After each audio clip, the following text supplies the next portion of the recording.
Welcome back to Let's Talk Race and Modern. I'm your host, Harrison Paul. Today, we're going to talk about the Donald Trump and what he got up to with his amazing stunt.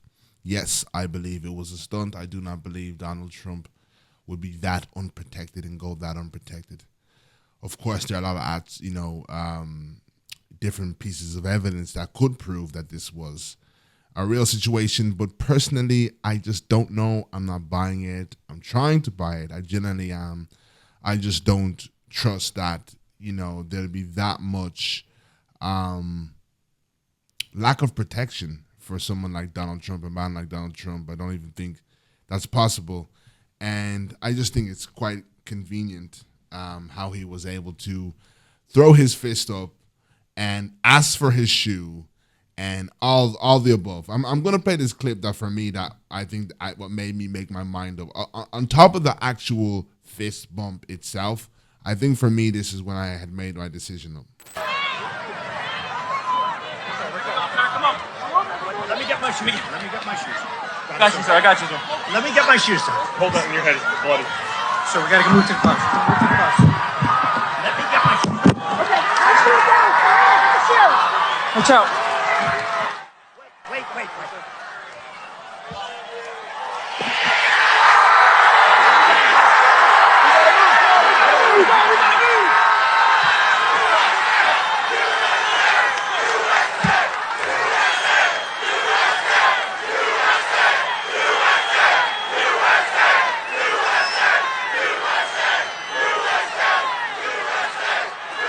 Yeah.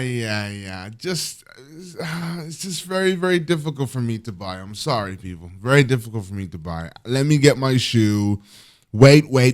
This could be bloody,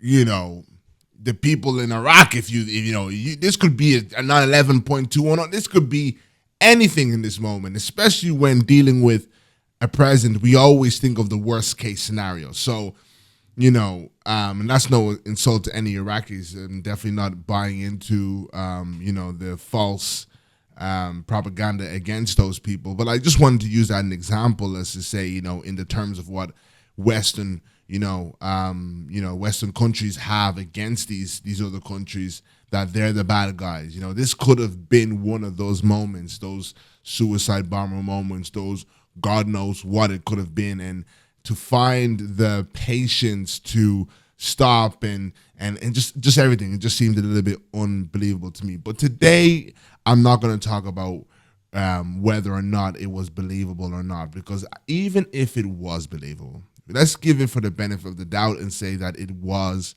what it was. I want to talk to my brothers and sisters today. I saw an awesome picture that made me really, really think about what we are doing here. And if we think about all the people, I have a list of names here that the American people assassinated, Patrice Lumumba being one of them. And this was at a very, very vulnerable time when Africa, or Congo specifically, was trying to gain its independence. And we had just gained our independence. And now we were looking to rebuild Africa. And to have assassinated the man, as Vivek Ramaswamy always says, the commander-in-chief, to have assassinated the commander-in-chief, the guy, you're Donald Trump. Let's put that into perspective. Let's put aside all that you've ever, defamed Africa. Let's not fast forward to everything you've ever done to Africa. And now we've arrived at this place where you've been able to manipulate this narrative that Africa is the reason for its own downfall. Let's talk about, we have just finally gained independence, coming out of being ruled by Western countries. And I don't want to just say the British. We can say America. We can say all sorts. From slavery to colonization, and this would have been the first bit of quote-unquote sanity. And our Donald Trump of that time, I'm going to say Donald Trump, or also rather should I say, I don't believe Donald Trump is your hero in this moment. For anybody out there who actually believes Donald Trump is a hero, and anyone who really believes that, imagine in the moment like now, like you guys believe this now, in unprecedented times, and times where you feel it's very like only Donald can fix the issue we have now. That's what you guys feel like in America. Imagine assassinating him and then replacing him with, let's say, again, contextualizing this for you guys, a Joe Biden. You assassinated Patrice Lumumba after, and you guys had not even come out of the history. We had just come out of slavery, and there was someone online quite recently who was trying to compare slavery and colonization, or even slavery and the Jews, right? The Holocaust. And this is really interesting to me because it's like black people have bought into the value system in which the world has created. And why do I say that? Because if Donald Trump was murdered in this time, this would have been a major, massive issue. Patrice Lumumba is murdered and nothing is followed up on. Nothing, absolutely nothing is followed up on. Our African leaders, the ones who have the idea, the ones who have the plan, are murdered by the Americans or murdered by the British. And the world does not blink an eyelid. And now in this moment, there are black people who are more concerned about whether or not Trump would have died or wouldn't have died. Yet you have absolutely no care. You have no care for the Palestine. I have also been thinking about the kids within Palestine. And absolutely no care about, wait, let's rewind this. Because I know in this day and age, we have found a way in which we have manipulated the narrative that it's Africa's fault. Africa is where it is because it's been 60 years since our independence, as if 60 years is a long time. By now, Africa should have rehabilitated itself. We don't, and the average uneducated person will think that makes a lot of sense. In 60 years, you should have got yourself together, not understanding that freedom was a false freedom. And I actually want to play this other video of this amazing African leader, Traoré, who's now been really, really, putting it down there. And just to give you a little quick glimpse on what it takes for a leader. This guy now has already survived, I think it's 4 or 5 coups already. To be an African leader is absolutely no joke. You have to dodge death. You literally have to dodge death. Watch this clip. Ces impérialistes n'ont qu'un seul cliché en tête. L'Afrique est l'empire des esclaves. C'est comme ça qu'ils voient l'Afrique. Pour eux, les Africains les appartiennent. Nos terres les appartiennent. Nos sous-sols les appartiennent. Ils n'ont jamais pu changer de logiciel jusqu'à aujourd'hui. C'est déplorable. Mais comment procèdent-ils? C'est malheureusement depuis donc ces années 60 où ces simulacres d'indépendance ont été donnés à l'Afrique. Ils n'ont juste fait que placer des valets locaux à la tête, selon eux, de leur sous-préfecture pour pouvoir continuer à les alimenter. Ces valets locaux que nous allons qualifier aujourd'hui d'esclaves de salon n'ont d'autre repère que de chercher à vivre comme le maître, à satisfaire le maître et à faire tout ce que le maître lui dicte. Ils volent, ils pillent nos États, amènent tout chez le maître et leur richesse est conservée chez le maître. Ils font tout pour vivre comme le maître et toujours le satisfaire. Lorsque le maître commande, ils exécutent. Savez-vous qui sont ces esclaves de salon? Eh bien, nous allons vous expliquer ce que c'est. Ce sont des individus qui n'ont aucune dignité, qui n'ont aucune morale, qui n'ont aucune personnalité, Mais le maître esclave a toujours su identifier ces individus. Ils sont toujours prêts à trahir leurs frères pour satisfaire le maître. Ils nous ont trahis depuis l'indépendance et d'autres continuent jusqu'à aujourd'hui à nous trahir au profit de leur maître. Ces individus continuent toujours, contre vents et marées, à piller l'Afrique, à aider le maître à piller l'Afrique. There you have it, folks. I think this guy has so much potential and he's going places. Honestly, he actually took over from a coup, and he's one of the only African leaders who sound like this. And there's a reason why brothers like him don't get into power too often. There's a reason why brothers like him are kept from entering. There is an absolute reason for that. And we also know this, what's his name? Julius Malema over in South Africa. And the point I'm trying to stress out here when I play this video is I'm trying to make you understand that when we watch Donald Trump's life, quote unquote, under attack, and when we watch our African leaders who are dying, or our African leaders who are literally held at gunpoint, politically at gunpoint because of the wealth that comes from Africa and the fact that so many people depend on Africa's wealth,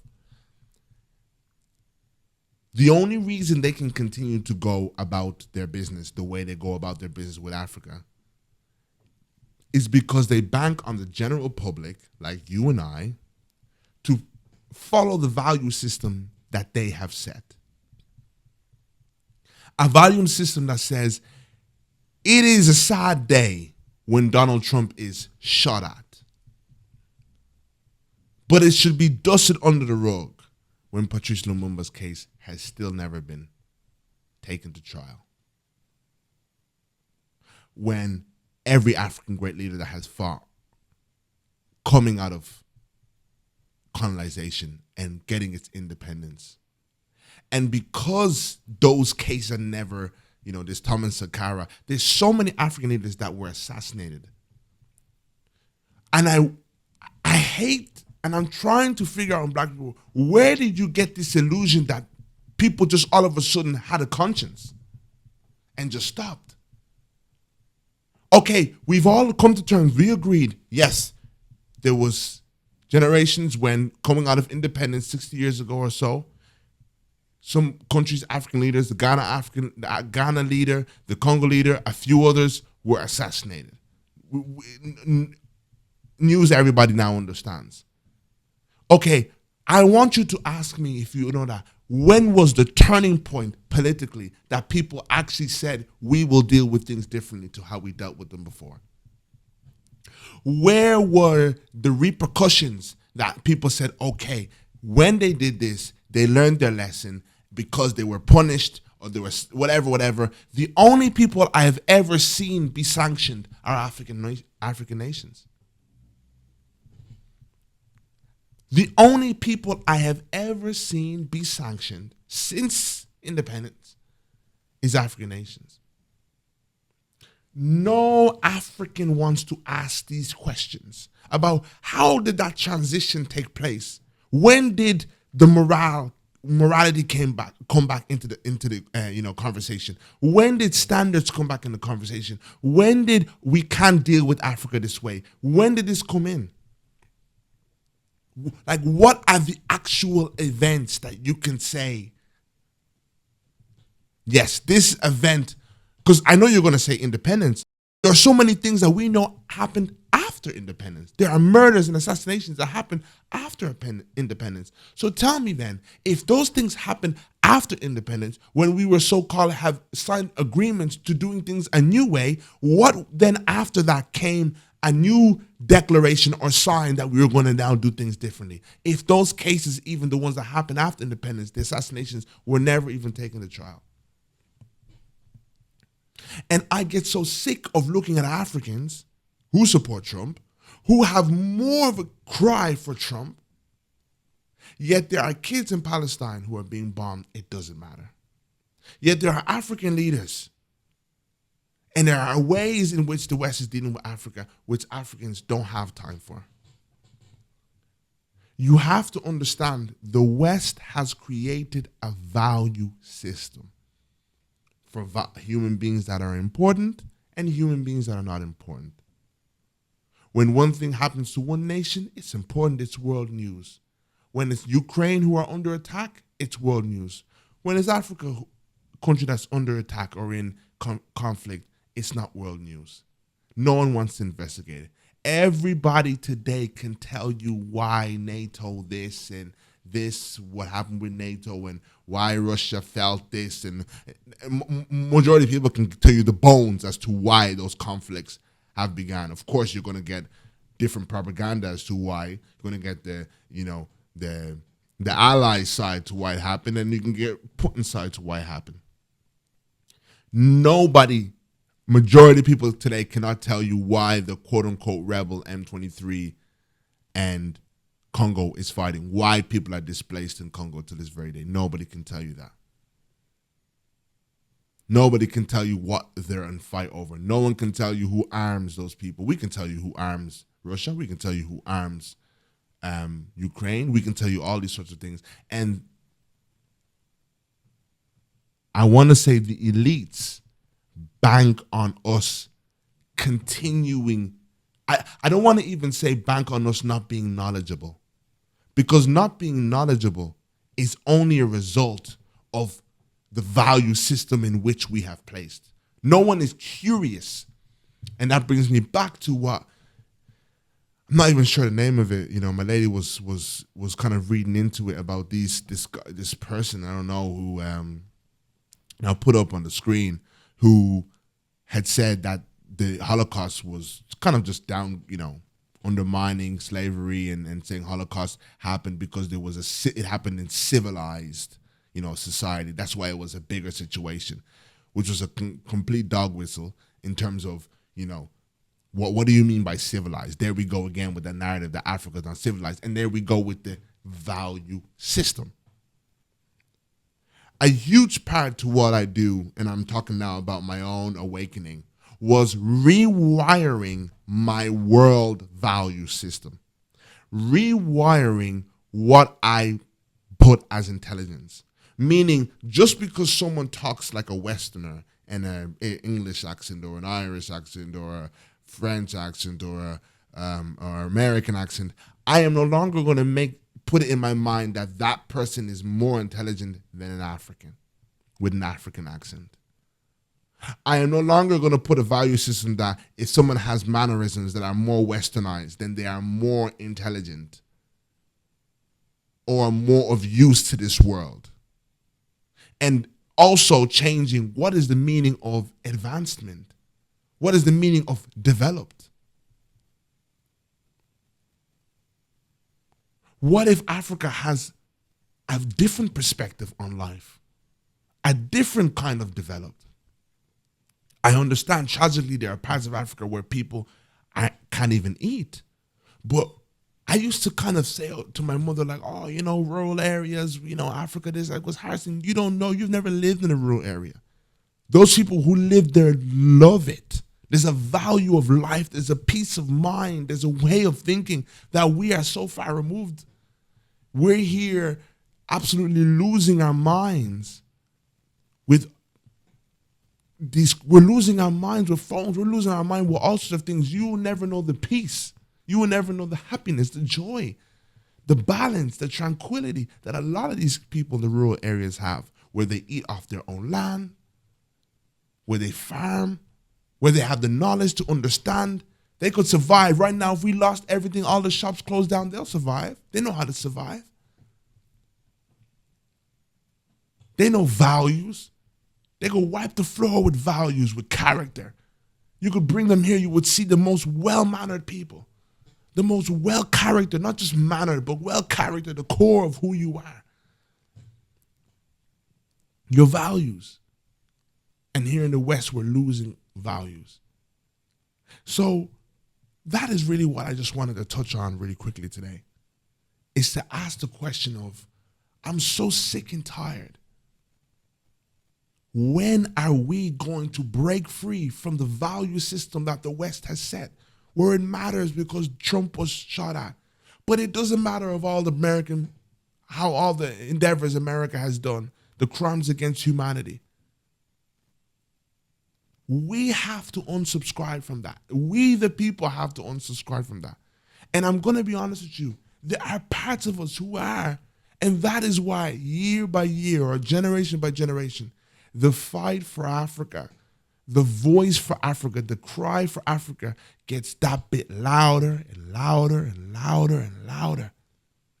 We got the guys, Shaka Bars, who will be on absolutely every comment section saying, but does it mean what is the genocide in Congo?